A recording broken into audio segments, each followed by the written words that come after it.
Deus, vendo tudo isso, eles começaram então a interpelar Jesus, e então por isso que o tema, eu entendi, a hora que eu li esse texto, e fazendo a exegese, procurando lá o grego e todas aquelas coisas lá, comparando com as escrituras, eu entendi que aqui se fala, o tema geral aqui seria os preceitos de Deus. E eu entendi que aqui, se a gente fosse dividir esse texto que nós lemos, esses 23 versículos, a gente poderia dizer que existem pelo menos 3 posicionamentos que nós podemos ter, que as pessoas em geral têm e nós podemos ter, com respeito aos preceitos de Deus.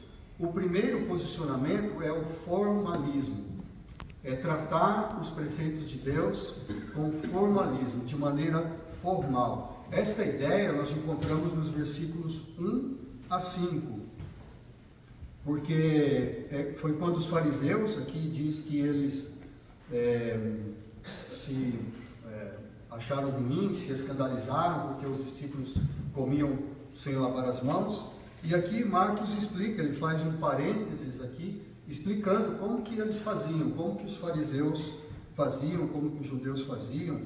Então eles tinham vários rituais, eles não, de maneira nenhuma, comiam sem lavar as mãos, e tudo isso eles retiravam, eles entendiam que devia ser praticado assim, por causa dos preceitos de Deus. Deus, ele tem dado preceitos a nós desde o começo. Desde Adão, para Adão, Deus disse para não comer de determinado fruto. Foi o principal preceito ali para ele, E a partir dali também Deus sempre deu preceitos para nós, mas por escrito foi a partir de Moisés que nós temos esses preceitos. Então, a tendência, aqui a gente está vendo os fariseus tratando isso com formalismo, mas nós também temos essa tendência. Nós temos a tendência de querer sempre simplificar as coisas, sempre colocar as coisas de uma maneira que a gente possa decorar. Se existem regras, fica mais fácil para a gente cumprir. Quando a gente quer saber o que é bom, o que não é, a gente procura sempre colocar regras. E a gente, até mesmo aqui, vocês podem perceber que eu já disse que há 3 pontos nesse estudo, porque a gente gosta de organizar, Vamos dividir em 3 pontos, fica mais fácil da gente entender. Mas a Bíblia não é assim, Se fosse para ser desse jeito, a Bíblia já sairia desse jeitinho, Mas a palavra de Deus não é assim.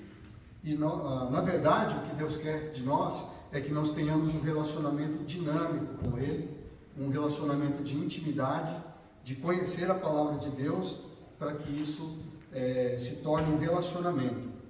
Nós temos essa ideia, se vocês quiserem anotar aí para depois vocês lerem, não dá tempo da gente ler hoje, mas é Colossenses 2, capítulo 20, até o capítulo 3, versículo 4.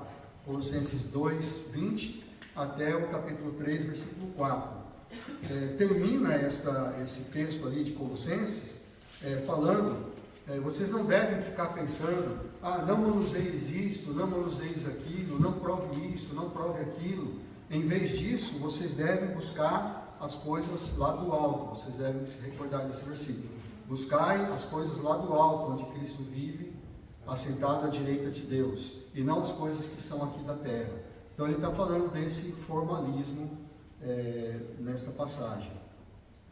Passando adiante aqui no nosso texto de Marcos, nós encontramos dos versículos 6 a 13 um outro posicionamento, que é a racionalização.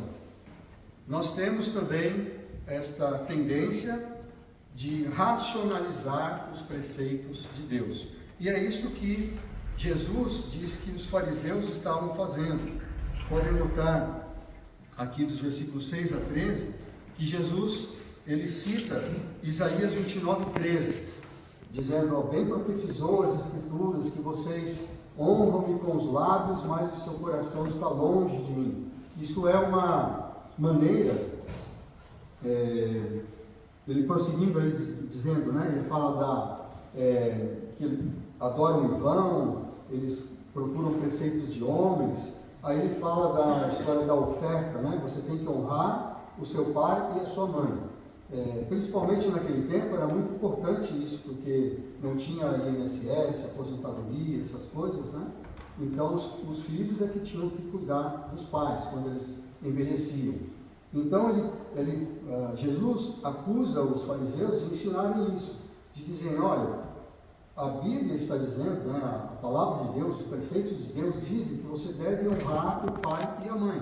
Mas vocês, eu vou dizer com as minhas palavras aqui, vocês racionalizam isso, porque vocês dizem, mas se você fala que aquilo que eu ia dar para meu pai e para minha mãe, eu vou dar como oferta no templo, ou seja, corbã, eu vou consagrar ao Senhor, então não preciso honrar meu pai e a minha mãe. Então Jesus disse, vocês estão dessa forma, com essa racionalização, vocês chegam a invalidar os mandamentos de Deus pelos preceitos dos homens. Então, será que nós também fazemos isso? Eu acredito que sim. Eu acredito que nós somos pecadores e nós acabamos fazendo isso de uma maneira ou de outra. Porque os preceitos de Deus, muitos deles são bem claros, e a gente não consegue cumprir todos eles, a gente não consegue viver desta forma, e a gente acaba racionalizando para que nossa própria consciência seja aplacada. Mas temos que nos conscientizar que isso é pecado. Nós estamos pecando o tempo todo quando fazemos isso. Não sei se os irmãos já leram um livro que se chama Em Teus Passos que Faria Jesus, de Charles Sheldon. Interessante esse livro, mas a história é mais ou menos de um despertamento que de repente as pessoas da igreja começaram a despertar e falar, não, mas por que nós estamos racionalizando, né, a palavra de Deus? Nós precisamos fazer o que Jesus faria em cada passo. E a gente vê as dificuldades que todos vão tendo quanto a isso.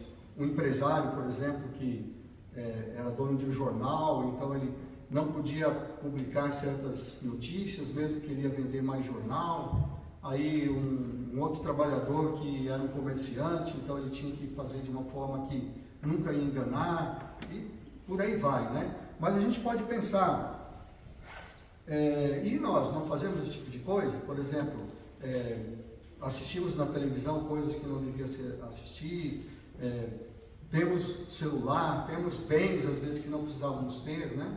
E muitas coisas assim. O fato é que nós não somos condenados pela misericórdia de Deus.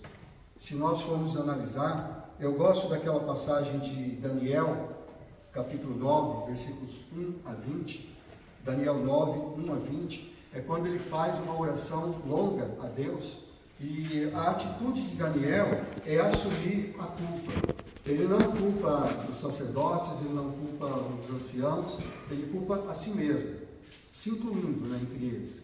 E Daniel, vocês sabem, né, é um exemplo na Bíblia, a gente não acha nada de errado nele, né, mas mesmo assim, na oração, ele se inclui naquele pecado que o povo estava cometendo.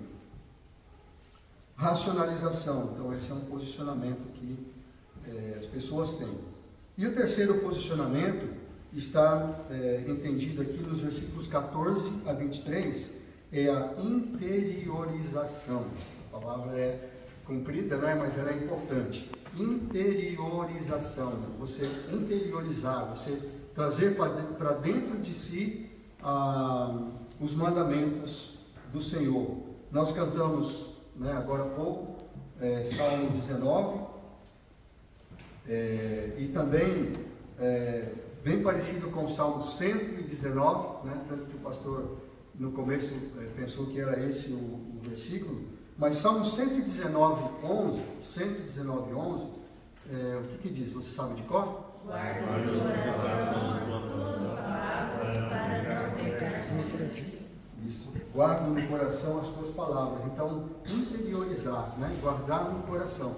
Se a gente não fizer isso, se a gente não guardar no coração, não vai adiantar os preceitos de Deus, a gente tratar com formalismo, a gente racionalizar a palavra de Deus para a gente poder amenizar a nossa consciência, não vai trazer resultados. É o que Jesus diz aqui nos versículos 14 a 23, ele chama todo mundo e ele fala, olha,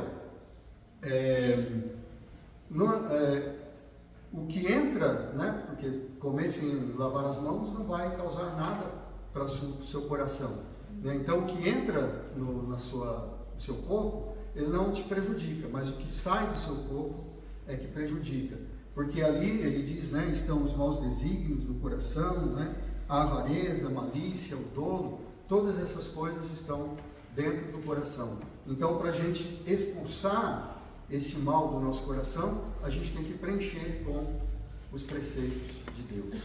Então, a interiorização. E o Salmo 19, que nós cantamos, ele no finalzinho, nos versículos 12 a 14, Salmo 19, 12 a 14, ele diz, o salmista diz, Senhor, quem é que pode discernir as próprias faltas? Absolve-me das que me são ocultas. E ele diz também, guarda-me da soberba, né, para que eu não peque contra ti. E ele diz então que as palavras do Senhor, elas são mais doces do que o mel e o destilar dos favos. A palavra de Deus, então, para a gente poder interiorizar, a gente precisa ler e a gente precisa meditar na palavra de Deus. A gente pode ler livros, a gente pode fazer exegese, né, e ver tudo isso, mas o mais importante é a gente ter um tempo a sós com Deus, para a gente ler a Bíblia e orar de forma meditativa e nunca deixarmos isso de lado, nunca deixarmos isso para trás. Esta é então a minha contribuição para hoje, né, para o nosso devocional, que nós possamos todos fazer isso, interiorizar a palavra de Deus. Amém? Amém. Deus os abençoe.